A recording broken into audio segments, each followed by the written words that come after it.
Thank you very much, Mr. Speaker. May I now call upon the fourth speaker from the government side, Mr. Manuel Tonneau.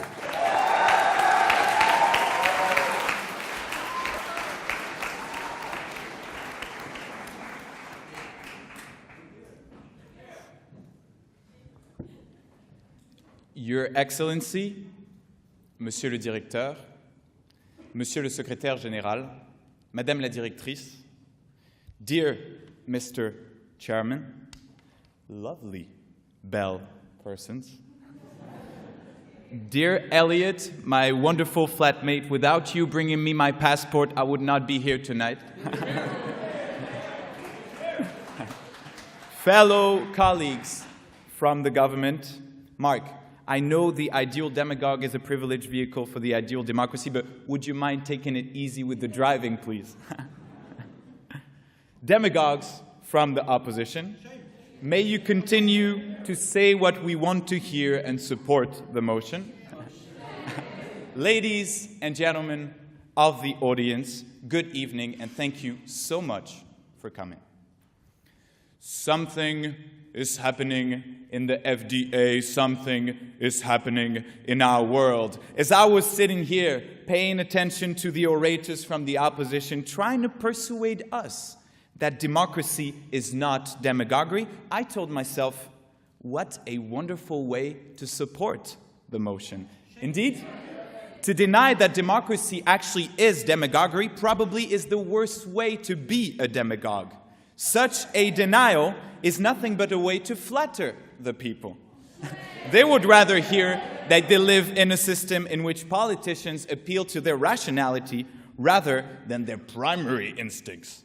So you are demagogues, dear members of the opposition, but don't worry, it is no rare pathology. It's absolutely normal because we live in a democracy. Now, let's get on to some of your points. I witnessed the Weimar Republic. I didn't know it could be a person, but that sounds very well. You mentioned the H word. He was elected democratically, and he was just another demagogue in democracy, and he then did a coup and became a dictator. As long as Germany was a republic, it was full of demagogues, and when it ceases to be a democracy, it's not the motion anymore, and you're missing the point. Back to our campaign trail now. So far, our government focused on 2 points. First, our dear bus driver Mark proved to you that demagoguery is embedded in the principles of democracy and that demagoguery can be used for the greater good. Second, my wonderful candidate, Hillary Clinton, who follows my teaching so well, proved to you that in practice, being a demagogue is the only way to succeed in politics. And I, her campaign manager, I'm just here to pursue that chronological evolution that takes us to the difficulties of today and tomorrow. As you all know, in today's America, orange is the new black in the White House when it comes to skin color. Now my mission, and I accepted it, is to persuade you that today's rising to power of rather divisive leaders is highly democratic, and that democracy is demagoguery in a negative way today because societies are ill, yet not democracy. And that is my first point. Indeed, the members of the opposition have presented demagoguery as a negative denomination. If we prove to you that it is not always negative, demagoguery also has a dark side, I agree. And some demagogues will play over people's fears, divide rather than unite, and present themselves as the people's ultimate trump card. Today, our democracies may actually be demagoguery in its worst form. Mr. Trump was elected to power telling people that climate change is a hoax, so why bother polluting? Boris Johnson, just a second, told its people that Brexit would save £350 million before admitting that it was not true. Yes, please. If Trump was a demagogue, why did he lose popular votes? Trump didn't lose popular vote. What about the angry white men? No, it's not. In a context of crisis, people are desperate. They get highly sensitive to whatever looks like a threat, and it becomes the evil demagogue's paradise.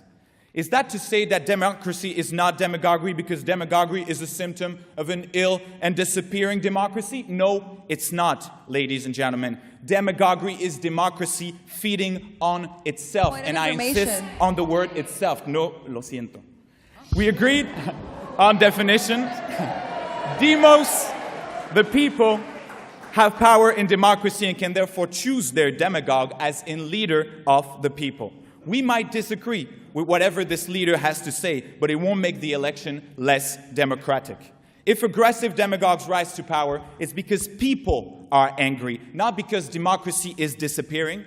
It's not because society is in distress that the system is as a whole. Now, what should we do about it? We can fight evil demagogues without standing the same ground, without sharing their objectives, but using the same tools. My job as her counselor was to train her as an orator to oppose agitators. Yes, please. How do you feel by training a loser? Well, I don't know if she wins or if she loses. The debate is not over yet. We spend time designing catchy phrases. Give the power back in the hands of the citizenry. That was me. And she soon became one of the best speakers of the FDA, though she won't get a Best Speaker award. So we do have the weapons today to fight bad demagogues. What about tomorrow? Critical thinking is the only barrier against the drifts of demagoguery, and that is my second point. Of course, we are passionate beings. We get goosebumps when listening to an orator that talks to us deep inside, and of course, a rational speech will never make it through without passion.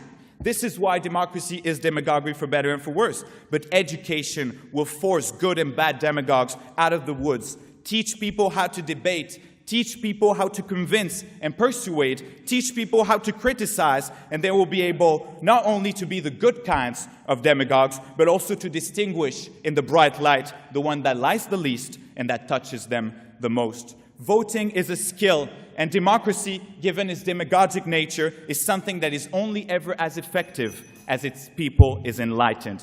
Because he who rejects demagoguery will never be able to use it for the better of democracy. Please adopt this motion, and long live the FDA.